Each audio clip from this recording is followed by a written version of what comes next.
Bonjour tout le monde, bienvenue sur Impulse. Je m'appelle Tiffaine et chaque semaine, on discute autour d'un café de sujets plus ou moins profonds qui font partie de nos vies de jeunes adultes. Amitié, amour, introspection, joie de vivre, le rapport à la productivité, self-care, self-love et même nos petits tracas. Alors si tu as besoin d'être reboosté ou tout simplement de prendre un café avec moi et plein d'autres copines, tu es au bon endroit. Alors bienvenue, je nous sers un café ou un thé et c'est parti pour l'épisode du jour. Hello tout le monde! Je suis tellement contente de vous retrouver après la petite pause estivale que je me suis octroyée avec le podcast, mais aussi avec Instagram en fait, avec les réseaux sociaux. J'ai complètement coupé au mois d'août. J'avais l'impression que vous étiez beaucoup moins nombreux à écouter le podcast chaque semaine. Enfin, en fait, je le voyais dans les statistiques. Et je trouvais ça dommage de partager du contenu que je trouvais trop chouette sans que personne ne le remarque. Et bien sûr, aucun reproche là-dedans. J'espère que vous avez profité pleinement de votre été et que vous aussi, vous avez coupé avec les réseaux sociaux parce que franchement, parfois ça fait du bien. Le dernier épisode d'Impulse qui est sorti au mois de juillet, c'était le tout premier avec une invitée, donc Amy Jones de Studio Genésie qui est illustratrice et avec qui on a pu parler de la magie du quotidien, de se créer une petite bulle de bien-être à soi dans son appartement, de l'intérêt aussi d'avoir des rituels à soi, d'avoir des activités qui nous plaisent en dehors du travail. On a parlé un petit peu de cozy hobby, d'introversion et c'était une conversation que vraiment j'ai adorée, donc je vous invite à aller écouter ça si vous l'avez loupé. Donc nous voici aujourd'hui, on est le 1er septembre à l'heure où je tourne cet épisode. J'espère que vous êtes en pleine forme pour cette nouvelle année qui commence, parce que oui, moi j'ai toujours commencé l'année en septembre. J'avais presque peur que ce soit un truc qui disparaisse à l'âge adulte, et en fait pas du tout. J'attends toujours septembre avec autant d'envie. Pour moi, c'est l'effervescence du renouveau. J'ai l'impression que tout est possible, qu'un nouveau cycle débute. Et puis, on avance doucement vers la meilleure saison qui arrive, qui est l'automne. Et je vais d'ailleurs vous faire un épisode sur aimer l'automne, romantiser l'automne. Vous savez que c'est une saison que je romantise au maximum, que j'aime du plus profond de mon cœur. Alors, c'était trop drôle cet été sur Instagram parce que dès qu'il faisait moche, j'étais tellement ravie qu'il pleuve, qu'il vente, voire qu'il orage. Et vous me disiez de me la fermer, ce que je peux tout à fait entendre. Hein. Je sais que je suis complètement névrosée, mais écoutez, pour moi l'automne c'est la douceur, c'est l'air frais le matin, les odeurs de pluie, les feuilles mortes, la tarte aux pommes, la cannelle. C'est aussi les couleurs chaudes, réconfortantes, c'est être cosy chez soi sous un plaid avec une boisson chaude, avec une bouillotte, à regarder ses films préférés en boucle. C'est une saison, voilà, je vous l'ai dit, que je romantise à mort. J'ai toujours été comme ça. Donc si vous n'aimez pas trop cette saison, comptez sur moi pour vous la faire aimer, ou au moins vous la rendre un petit peu plus douce. Bon, la rentrée c'est aussi l'occasion pour le podcast d'entamer sa 2e saison, tout à fait autoproclamée, puisque j'ai commencé le podcast au mois de mai, donc est-ce que c'est réellement une 2e saison? On va dire que oui, puisque je fais ce que je veux, je suis chez moi, et c'est hyper stylé de dire que c'est la 2e saison d'Impulse. En vrai, c'est la 2e saison d'Impulse. Écoutez, il y a eu une saison 1, il y a eu les vacances, la rentrée, on est à la saison 2, c'est tout à fait logique. Bon, mais ça change absolument rien pour vous, excepté que je vais peut-être essayer de faire une miniature d'épisodes différente à chaque épisode. Pour les gens qui écoutent ça dans la voiture ou sur leur téléphone, en fait ce serait la miniature du jour qui apparaît. Je trouve ça sympa, vous me direz si l'idée vous plaît et si ça apporte quelque chose surtout. Et autre nouveauté, dès le mois de septembre, le podcast est à retrouver sur YouTube. Je suis en train de mettre tous les épisodes en ligne et je continuerai à le faire. Et d'ailleurs, en parlant de YouTube, j'ai très envie de proposer d'autres formats sur YouTube. Je sens que ça pourrait être un super chouette terrain pour du vlog doux, des routines cosy, bien-être, etc. Et je vais essayer vraiment de vous faire des épisodes un petit peu plus long pour cette nouvelle saison. Mais au niveau de l'ADN d'Impulse, rien ne change, on est toujours au café, entre copines. J'ai envie de vous faire du contenu plus immersif que jamais. J'ai envie que vraiment on plonge ensemble dans un cocon de bien-être, de douceur, de slow life, tout en mettant toujours le soin de soi, le self-love au centre de tout.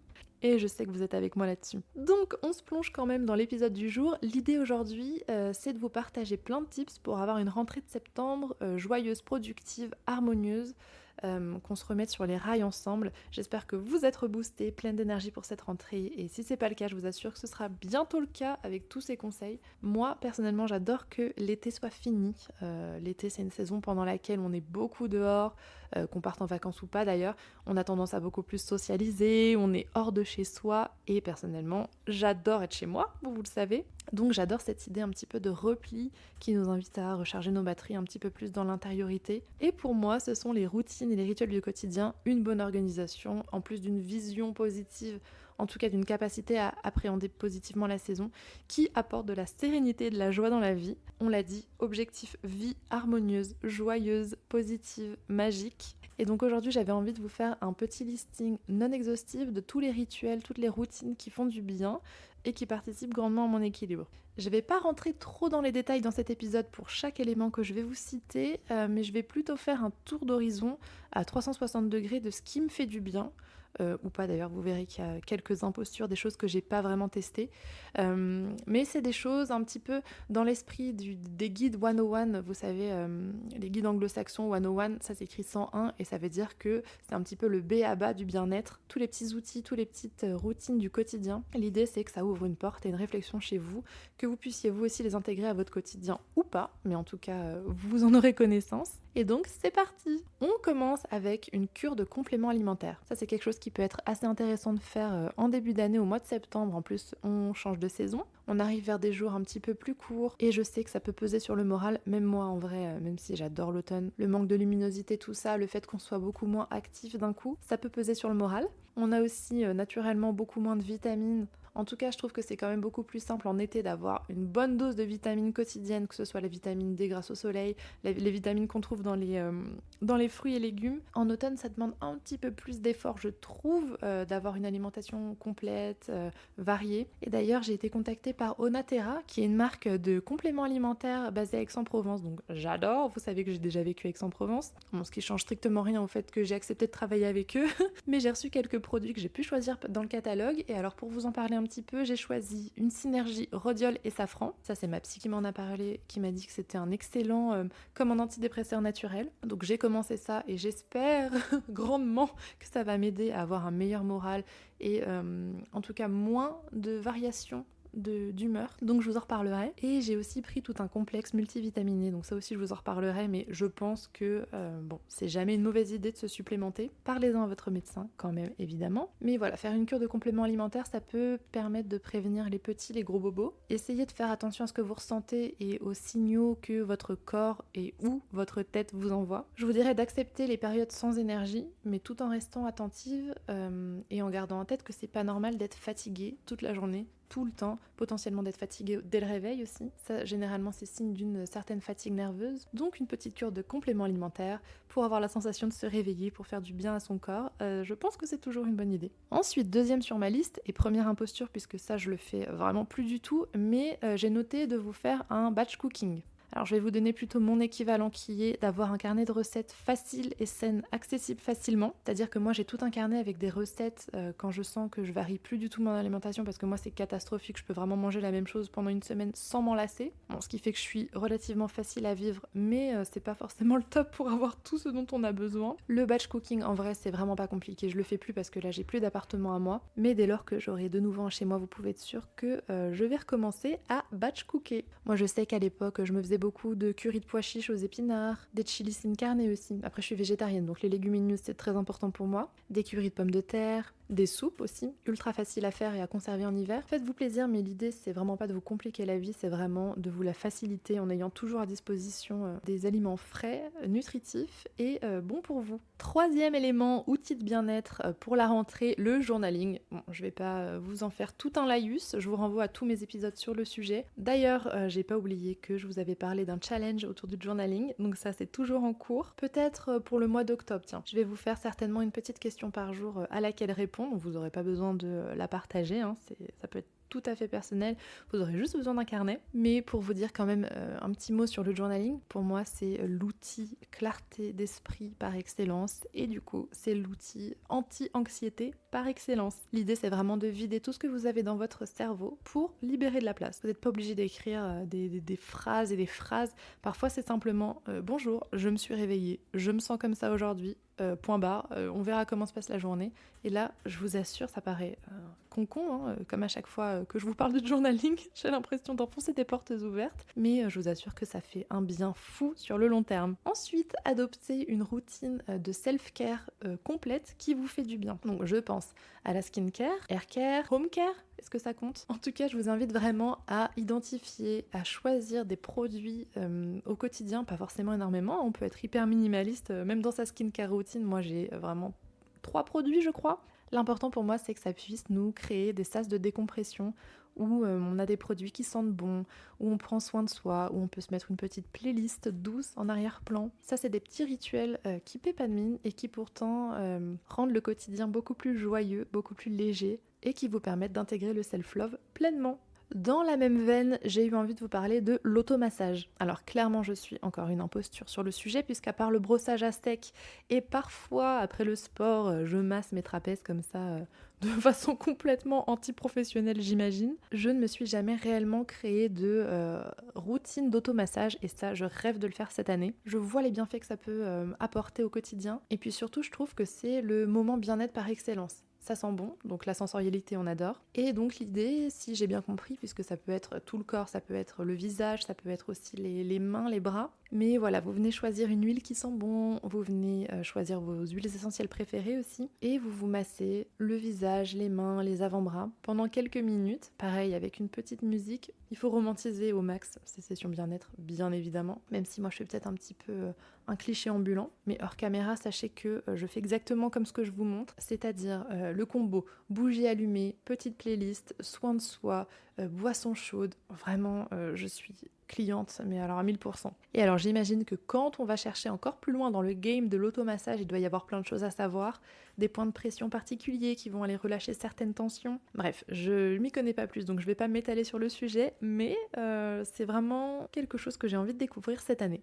Ensuite, dans ma liste vient la créativité et les moments rien qu'à soi. Alors ça peut être de la peinture, ça peut être de la lecture, du dessin, du sport aussi. J'ai lu une quantité astronomique de livres cet été par rapport à mes habitudes, parce que j'imagine qu'il y en a qui lisent beaucoup plus que moi, mais je sais pas, j'ai lu entre 5 et 10 livres, ce qui m'a complètement replongée d'ailleurs dans la lecture quotidienne. J'aimerais bien vous faire un épisode là-dessus, sur reprendre la lecture, aimer lire, trouver son style de livre. Je vais essayer de vous faire ça rapidement, mais voilà, démarrer sa journée par lire une quinzaine de pages par exemple, ça fait vraiment énormément de bien, c'est déjà un bon moment à soi et ça prend pas, en tout cas c'est pas trop intrusif dans une journée. Et puis les petits moments créatifs, ça pareil, ça peut prendre très peu de temps. Alors je sais que par exemple sortir l'aquarelle, je vais pas sortir l'aquarelle pour en faire 10 minutes, j'imagine que vous c'est pareil, mais sans aucune forme de pression ou d'attente de résultat, je pense que déjà dessiner un petit peu de temps en temps, ça peut vous faire du bien. Quitte à attendre le week-end pour coloriser tout ça, je sais pas comment on peut s'organiser, mais intégrer de la créativité et des temps à soi, rien que pour ça, dans sa semaine, c'est quand même plus qu'important.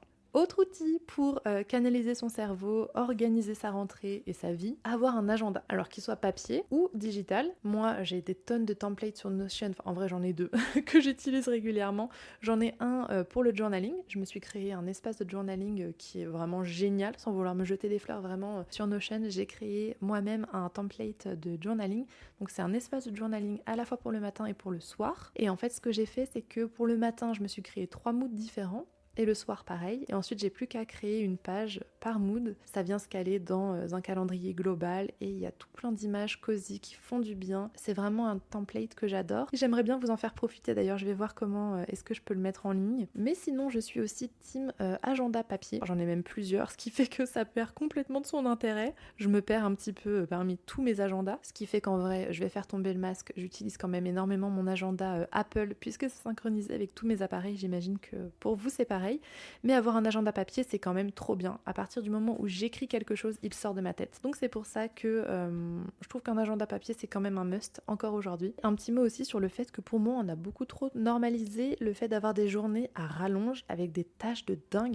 Et surtout, je le vois auprès de mes amis entrepreneurs, le nombre de tâches qu'on essaye d'accomplir chaque jour me paraît complètement démentiel. Donc voilà, petit mot pour vous rappeler que faire 2-3 tâches par jour, c'est déjà vraiment très bien. Autre mini conseil pour un quotidien doux et un petit peu plus organisé, préparer sa matinée la veille au soir. Donc sans surprise, ça permet de se réveiller sans charge mentale le matin. Et quand le réveil sonne, on sait qu'on n'a plus qu'à profiter simplement de ce qu'on a mis en place la veille. Je dis n'importe quoi, ça peut être sortir son petit déjeuner, son thé préféré.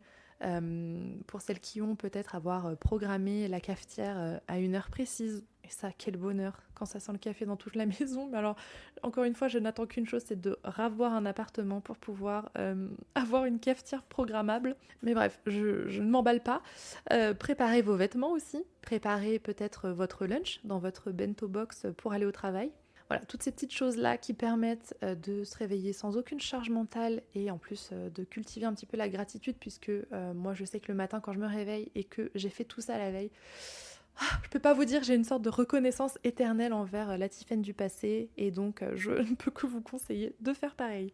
Et enfin, mon dernier outil préféré, ça va être les sas de décompression. C'est-à-dire que ça, c'est quelque chose que j'ai développé et que j'ai appris en thérapie. Oui, oui. En fait, moi, j'ai tendance à tout vivre à 1000 à l'heure et à pas avoir l'impression d'avoir accompli beaucoup de choses dans ma journée. En plus du fait que c'est quand même important de structurer un minimum sa journée. En tout cas, moi, je sais que c'est une des clés du bonheur et du bien-être pour ma part. Et donc, qu'est-ce que j'entends par ça? Ça va être le matin, par exemple une session skincare. Donc ça, c'est absolument tous les jours pour moi. Et c'est pas forcément se maquiller, se pomponner au max. Si ça vous fait plaisir, évidemment faites-le. Moi, j'ai pas besoin de ça au quotidien. Ce qui va me faire du bien, ce qui va me faire rentrer dans ma journée, ça va être de m'habiller et de faire ma skincare et quand même de me maquiller. Parce que moi, pour le moment, je travaille de chez moi et c'est vrai que j'ai quand même besoin de faire la distinction. C'est comme ça que je la fais et ça me va très bien. Mais ça peut être aussi prendre un grand café, écouter un podcast pour certaines. Ça va être ça sur la route du travail, par exemple. Et le soir, ben idem, on se démaquille. Potentiellement, on se remet en pyjama ou en tenue de maison. Moi, c'est plutôt le soir pour le coup que je vais me faire une boisson chaude. On peut lire un petit peu, on peut allumer une bougie, on peut prendre une douche. Ça, c'est vraiment un truc qui marche d'ailleurs pour moi pour décompresser le soir. À partir du moment où j'ai pris ma douche et que je me suis démaquillée juste avant, après j'enfile des vêtements confortables et là c'est bon, la soirée peut commencer. Ça peut être aussi méditer un petit peu, faire sa séance de sport, passer un appel aussi. Mais l'idée, ça va être de conscientiser ce qu'on est en train de faire. Si on fait comme ça les choses sans s'en rendre compte, à aucun moment en fait ça va agir comme un sas de décompression pour soi. Donc être là et boire sa boisson chaude en se disant ça y est, la journée est finie. Moi c'est ce que je fais dans ma douche. Je prends 3 grandes inspirations, 3 grandes expirations, 3 grandes respirations en fait. Je ferme les yeux et je visualise la journée qui se termine et je vous assure que c'est un game changer de malade mental. Et ce que je fais aussi le soir, c'est de me dire à voix haute que la journée est finie. Pour conscientiser tout ça, je me dis des trucs qui peuvent paraître ridicules, mais qui moi me font du bien, du style c'est bon, mon cerveau peut mettre son bonnet de nuit, on réglera les problèmes demain. Pour le moment, on laisse son cerveau aller se coucher et l'inconscient prend le dessus et surtout voilà, on arrête de réfléchir. Je termine en vous partageant quelques-unes de mes intentions pour cette rentrée de septembre et cette nouvelle année globalement. D'abord, j'ai noté d'être plus douce avec mon anxiété, c'est-à-dire ne pas paniquer dans la seconde où je me sens mal. C'est un truc que je fais beaucoup et j'ai envie de me fixer, d'attendre quelques heures, voire 24 heures, de voir si ça évolue ou pas. Et plot twist, c'est vraiment souvent le cas. C'est une sorte d'exercice que je faisais beaucoup avant, de quand j'ai l'impression d'avoir un gros problème ou un gros sujet ou un gros enjeu. Fut un temps, je me disais, écoute, attends demain. Et vraiment, demain, ça n'était plus une espèce de sujet. Donc, je ne peux que vous conseiller d'appliquer ça. J'ai noté ensuite comme intention de sortir un petit peu plus de chez moi, puisque tout ce que je fais dans la vie m'amène naturellement à rester chez moi. Ça, c'est vraiment un truc, c'est chiant. Il faut vraiment que moi, je me force. Pour le coup, vous aurez compris que moi, j'ai pas de problème à passer du temps seule, mais en fait, je passe trop de temps seule. Donc, j'ai envie de sortir de chez moi au moins une fois par semaine, aller prendre un cours en extérieur, par exemple, puisque moi, vous savez que je fais de la pole dance, j'ai une barre à la maison, et donc, en fait, facilement, je ne vais plus en studio. Mais là, récemment, j'ai trouvé un cours de souplesse en extérieur, donc c'est idéal pour la pole en plus, et ça complète bien le pilate aussi. D'ailleurs, je me suis mise à la course à pied récemment. En fait, hier, je suis allée courir et j'ai fait 5 km d'un coup. J'ai pas compris d'où ça m'est venu. Mais écoutez, j'ai beaucoup aimé. Par contre, aujourd'hui, je me sens ultra courbaturée. Donc, bref, parenthèse refermée. Tout ça pour vous dire que j'ai envie d'aller à la souplesse une fois par semaine. Ça ne peut que me faire du bien, socialement aussi. Et aller au ciné, au moins, allez, une fois toutes les 2 semaines. Et enfin, dernière intention qui est un petit peu plus profonde et qui ne va pas se régler tout de suite, mais c'est pas grave. Je sais que ça va venir. Retrouver un équilibre personnel, c'est-à-dire notamment trouver un appartement. Si ça pouvait être avant la fin de l'année, ce serait formidable. Donc croisez les doigts pour moi. J'ai envie de me refaire un petit cocon rien qu'à moi et j'espère que ce sera pour 2025. Voilà les amis, écoutez, ça fait 37 minutes que j'enregistre, donc bon, je pense que j'aurais coupé beaucoup de bruit parasite puisque mon chien est à côté de moi. Mais ça m'a fait tellement plaisir de vous retrouver au micro d'Impulse. N'hésitez pas à me partager quelles sont vos intentions à vous pour cette nouvelle année. C'est mieux de parler d'intentions plutôt que de résolutions parce que ça nous met tout de suite une pression pression dont on ne veut pas. Racontez-moi aussi comment s'est passé votre été. Est-ce que vous avez pu partir en vacances? Est-ce que vous avez profité des journées ensoleillées? Moi, mon été s'est vraiment fait en 2 parties. Il y a eu la première partie de juillet où je suis partie à Londres et je suis partie aussi dans le Limousin avec mes amis. Entre-temps, ça a été un petit peu le ventre mou, je vous avoue que j'ai pas forcément aimé. Et toute fin août, je suis partie avec mon amoureux sur un coup de tête complet en Savoie où on a fait plein de choses. Ça a été des vacances merveilleuses, hyper actives aussi. J'ai adoré. Je vais essayer de vous partager ça rapidement sur Instagram. J'ai quand même envie de vous parler de mes vacances puisque j'ai disparu pendant quasiment 1 mois et demi. Donc je suis vraiment contente de vous retrouver. Je vous souhaite le meilleur pour le mois de septembre, pour cette dernière partie de l'année. J'espère que vous vous sentez bien, que vous vous sentez boosté. Soyez douce avec vous-même. Vous êtes capable du meilleur. Ça, ne l'oubliez jamais. Je vous embrasse et je vous dis à la semaine prochaine. Merci d'avoir écouté cet épisode. S'il vous a plu et que vous avez envie d'en discuter avec moi, n'hésitez pas à m'envoyer un message sur Instagram @StephenDuarte_de_Freitas. Je suis toujours trop contente d'avoir vos retours. Abonnez-vous au podcast pour ne rien manquer des prochains épisodes et laissez un commentaire ou 5 étoiles sur votre plateforme d'écoute, ça m'aide toujours énormément. À la semaine prochaine.